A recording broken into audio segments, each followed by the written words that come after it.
이번 시간은 주목해야 될 이슈들을 한눈에 살펴보는 트렌드 이슈 시간입니다. 오늘도 염지연 아나운서와 함께합니다. 어서 오세요. 안녕하세요. 이란 반정부 시위가 이어지고 있는 가운데 사망자가 정말 눈덩이처럼 불어나고 있습니다.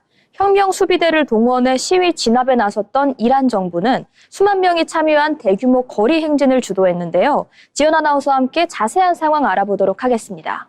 네, 사태가 장기화되면서 이란 안팎의 긴장도 점점 고조되고 있습니다.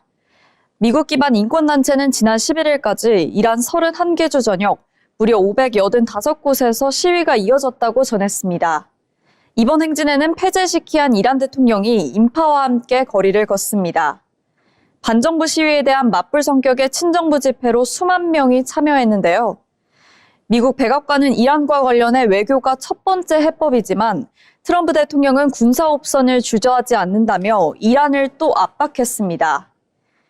그러면서 이란 정권이 공개적으로 하는 말과 트럼프 행정부에 보내는 메시지가 다르다며 이란이 물밑에서 미국에 접촉하고 있음을 내비쳤습니다.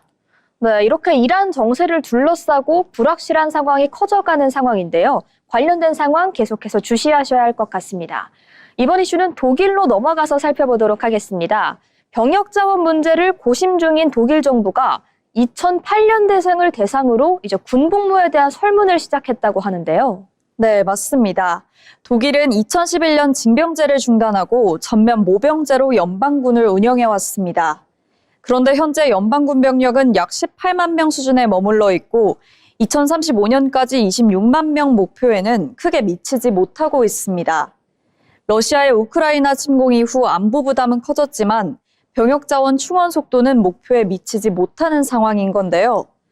이런 배경 속에서 독일 정부는 2026년 18살이 되는 2008년 출생자 전원에게 군 복무 의향에 대해 설문을 조사했습니다. 남성들 사이에서는 안보 필요성에서는 공감하면서도 복무 의무화에 대한 부담감을 전하는 목소리가 나오고 있고 여성들 사이에선 성별 형평성 논쟁으로 이어질 수 있다는 우려의 목소리도 나오고 있습니다. 네, 안보와 관련된 현실 속에서 병역 제도를 둘러싼 현실적인 논의가 주가되고 있는 상황입니다. 독일 역시 사회적 협의를 위한 첫 단계에 들어선 셈인데요. 이 같은 분위기가 유럽 전반으로 확산될지 그 여파를 지켜보면 좋을 것 같습니다. 이어서 다음 이슈 살펴보도록 하겠습니다. 지연 아나운서, 현대차가 올해 말에 미국에서 운전자 없이도 스스로 주행하는 로봇택시를 출시한다는 소문이 있는데요. 네, 맞습니다. 국내 업체들이 자율주행차 경쟁에 본격 뛰어들면서 운전자 없는 차가 도로를 달릴 날도 머지않은 것 같습니다. 테슬라가 최근 국내에 내놓은 자율주행보다 진전된 단계로 장기적으로는 국내 도입도 검토 중입니다.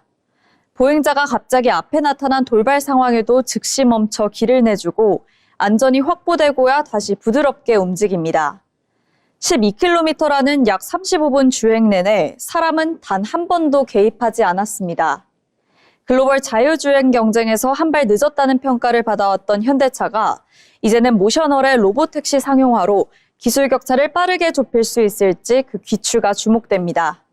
네, 이렇게 자율주행 기술을 비롯한 미래 산업의 변화가 우리의 일상으로 한층 더 다가오는 순간입니다. 기술의 발전이 편의성 그리고 인간의 삶을 어떻게 바꿔놓을 수 있을지 그 미래에 주목해보면 좋을 것 같습니다. 지금까지 주목할 만한 이슈를 한눈에 정리해드리는 트렌드 이슈 시간이었습니다.